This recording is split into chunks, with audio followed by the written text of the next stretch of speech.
Revolusi Prancis, kebebasan, persamaan hak, persaudaraan, absolutisme, kekerasan, dan otoriter merupakan konsep yang mewakili terjadinya revolusi Prancis dari kurun waktu 1789 sampai dengan 1799.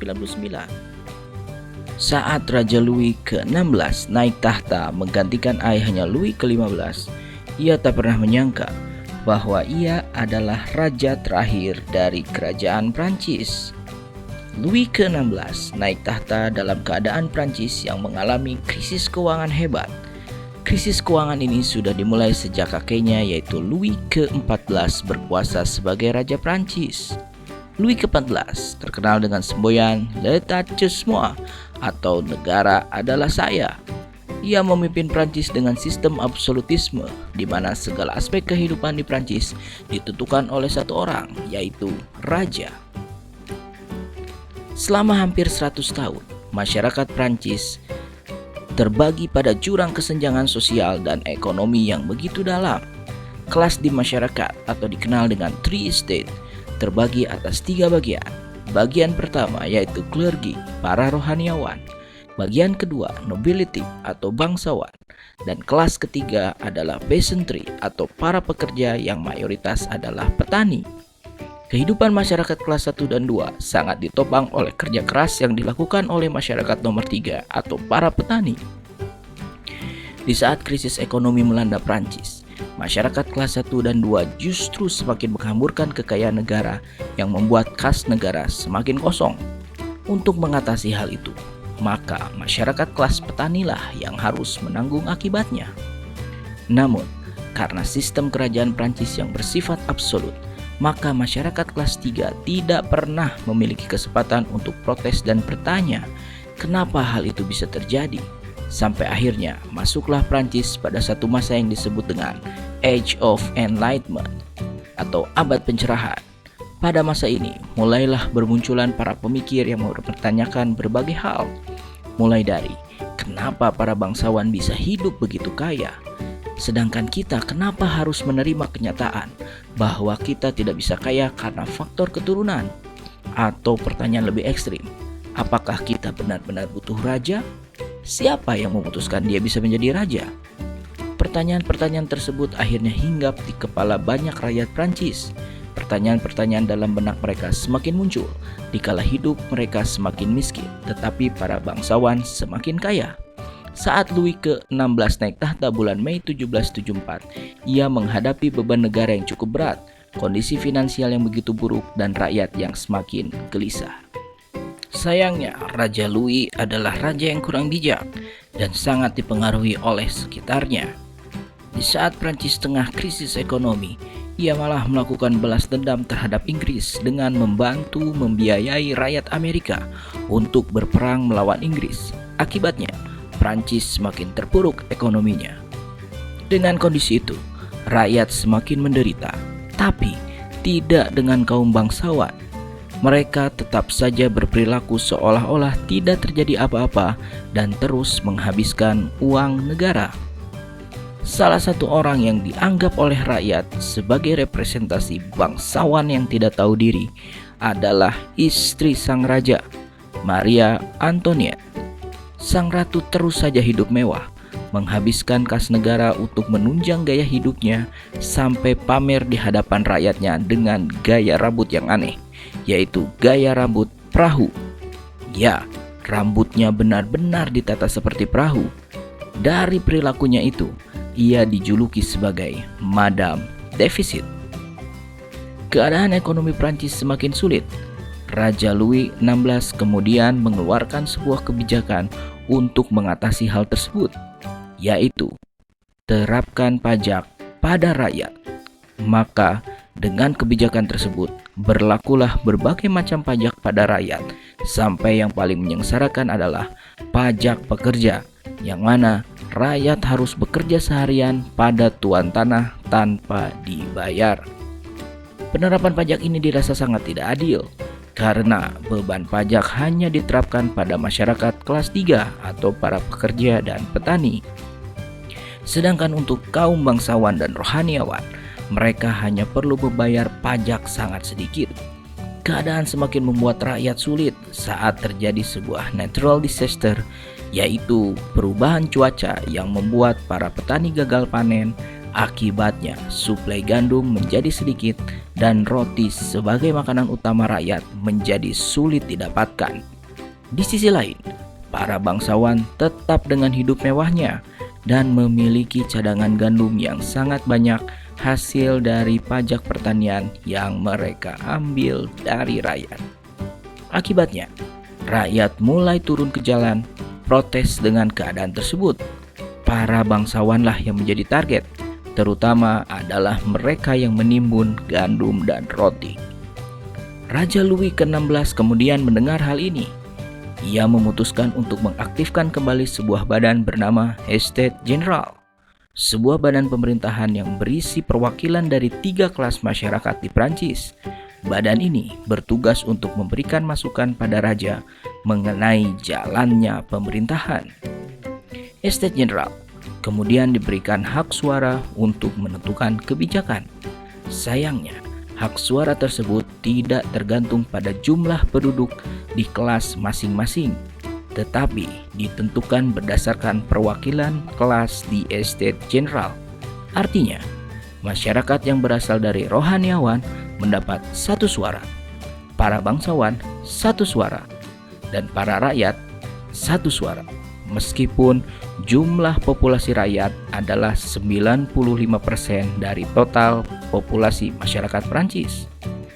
Di saat harus menentukan kebijakan apa yang harus diambil untuk mengatasi krisis ekonomi Prancis, maka para bangsawan mengusulkan untuk menaikkan pajak pada rakyat. Karena sistem voting, maka para rohaniawan dan bangsawan setuju dengan kebijakan tersebut. Sedangkan tentu saja rakyat menolak. Namun karena mereka kalah suara, kebijakan ini akhirnya berjalan. Rakyat dari kelas ketiga yang tidak puas dengan kebijakan tersebut lantas menyadari kita berjumlah 90% dari jumlah populasi. Kenapa kita tidak membuat pemerintahan sendiri? Akhirnya mereka membuat pemerintahan sendiri yang disebut dengan National Assembly. Mereka berkumpul di sebuah gedung tenis untuk menuntut raja melakukan reformasi mengenai keadilan dan ekonomi. Pertemuan ini dikenal dengan Tennis Court Oath yang terjadi 20 Juni tahun 1789. National Assembly yang berisikan para intelektual dari rakyat kelas 3. Di antara para intelektual ini terdapat tokoh muda Robespierre, Danton, dan tokoh dari kelas bangsawan yang membelot, yaitu Lafayette dan Mirabeau. Para tokoh ini mendirikan partai radikal yang dikenal dengan Jacobin Club. Jika sebelumnya pada National Assembly mereka sepakat untuk menuntut reformasi keadaan, kali ini mereka menuntut sesuatu yang lebih radikal, yaitu pelengseran raja. Keadaan semakin memanas, ketakutan semakin menyebar di berbagai kalangan. Raja yang takut akan kehilangan tahtanya, para pemimpin National Assembly yang takut ditangkap oleh raja, dan rakyat yang takut oleh gerakan reformasi akan dihancurkan oleh kerajaan. Oleh karena itu, ketakutan berubah menjadi kemarahan. Rakyat yang semakin khawatir bahwa gerakan akan ditumpas oleh raja, maka mengubah tujuan. Awalnya hanya menuntut reformasi, kali ini mengubah tujuan yang lebih drastis, yaitu menjadi revolusi. Rakyat percaya bahwa kekuatan militer raja sedang bersiap untuk menghancurkan mereka.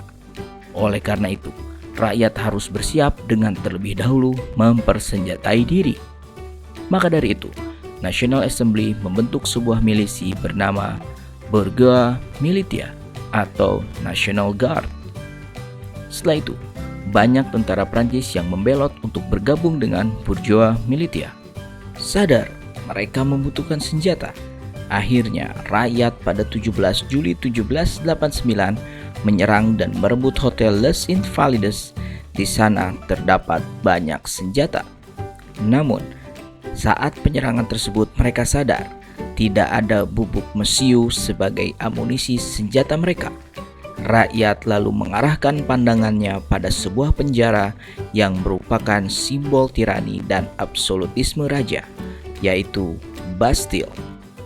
Rakyat mengepung penjara Bastille dan menuntut kepala penjara Gubernur Delaunay menyerahkan bubuk mesiu. Namun tentu saja ia menolak. Rakyat yang sudah marah akhirnya bentrok dengan tentara Prancis, dan rakyat beserta bourgeois militia berhasil menduduki penjara Bastille, mengambil bubuk mesiu, membebaskan tahanan yang dipenjara oleh Louis ke-16, dan yang paling ekstrim adalah memenggal kepala Gubernur Delaunay. Rakyat Long March melewati istana raja dengan kepala Delaunay di ujung tombak. Raja yang melihat semakin khawatir. Kekerasan yang terjadi di Bastille menjadi awal revolusi Prancis yang semakin berdarah. National Assembly segera merespon kejadian ini dengan dua pilihan. Satu, tetap melanjutkan revolusi tapi dengan jalan damai, ataukah pilihan yang kedua, revolusi dengan kekerasan. Akhirnya pilihan kedualah yang diambil. Menurut sejarawan, saat itulah dimulai era kekerasan dalam periode revolusi Prancis. Kekerasan semakin meluas saat seorang ahli sains bernama Jean-Paul Marat membuat sebuah media massa radikal dengan judul The Friend of the People. Dalam koran tersebut, Marat menulis bahwa dengan kejadian di Bastille, membuka peluang raja dan bangsawan akan melakukan pembantaian pada rakyat. Jalan utama yang harus ditempuh adalah bantai mereka terlebih dahulu. Dengan tulisan provokasi Marat tersebut, rakyat semakin marah dan menyadari bahwa kemungkinan yang dituliskan Marat akan terjadi. Di sisi lain, National Assembly segera merumuskan sebuah deklarasi kemerdekaan dengan membentuk pemerintahan revolusi. Dalam menyusun deklarasi yang disebut dengan persamaan hak tersebut dibantu oleh tokoh revolusi Amerika Thomas Jefferson.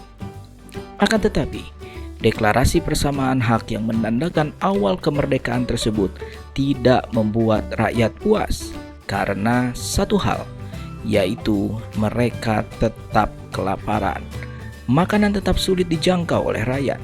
Akhirnya kaum perempuan Paris karena kelaparan semakin menjalar melakukan long march menuju istana raja di Versailles. Mereka menganggap ini semua terjadi karena raja yang tidak peka terhadap masalah dan malah pergi dari Paris. Perempuan-perempuan tangguh Paris ini kemudian datang ke Versailles dengan membawa persenjataan. Banyak akhirnya penjaga raja yang harus mati. Tuntutan mereka satu, untuk bertemu raja dan meminta raja bertanggung jawab mengatasi kelaparan. Akhirnya raja yang ketakutan karena terjadi bentrok menemui para rakyatnya di luar Versailles. Ia akhirnya menerima posisi barunya dan berbagi kekuasaan dengan pemerintahan revolusi. Ia lalu diarak menuju istananya di Paris. Akan tetapi, meskipun raja menyerah dan membagi kekuasaannya dengan pemerintahan revolusi, revolusi Prancis belum selesai seutuhnya.